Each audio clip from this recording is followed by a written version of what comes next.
আজ সকালে ঘুম থেকে উঠে দেখি ভীষণ অন্ধকার হয়ে মেঘ জমে গেছে। শুনলাম রাতেও নাকি বৃষ্টি হয়েছে, কিন্তু আমি কিছুই জানি না, কারণ ঘুমিয়েছিলাম এতই যে জানতেই পারিনি কখন বৃষ্টি হয়েছে কি হয়েছে। আর দেখো, বৃষ্টি পড়তেই গ্রামের দিকটা পুরো সবুজ হয়ে গেছে, আর এই সবুজটা আমার এত ভালো লাগছে, চারদিক পুরো সবুজ, যে বারবার আমি তোমাদের সাথে এই জিনিসটা পুরো শেয়ার করছি। মেঘ দেখতে দেখতে বৃষ্টি চলে এলো, আর বৃষ্টি আসতে সবাই মিলে বাড়িতে বসে বসে আড্ডা দিচ্ছি, ভাই আর এদিকে দুটো বাচ্চা। আয়ুষবাবু কি করছে দেখতে পাচ্ছ?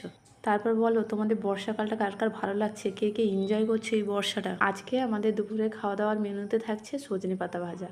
শুনেছি সজনে পাতায় নাকি ভীষণ রক্ত হয় খেলে, তাই আমি বসলাম আজকে সজনে পাতাটা ভাজা করতে। দেখো, সজনে পাতাটা ভাজা হয়ে গেছে, আর এদিকে দুধটা গরম করব। অনেক দিন পর আজকে একটু দুধ আনা হয়েছে, তাই দুধটাও গরম করে নেব। রান্নার কাজ শেষ হয়ে গেছে, এখন আমি এতটা তেঁতুল মাখিয়েছি বসে। এই বর্ষার মধ্যে ঘরে বসে বসে একটু তেঁতুল মাখা খেতে ইচ্ছে করলো, তাই এটা মাখিয়ে ফেললাম। চলো, আজকে ব্লগটা এই পর্যন্ত। দেখা হচ্ছে কালকে অন্য কোনো ব্লগে। ততক্ষণ তোমরা সবাই সুস্থ থাকো।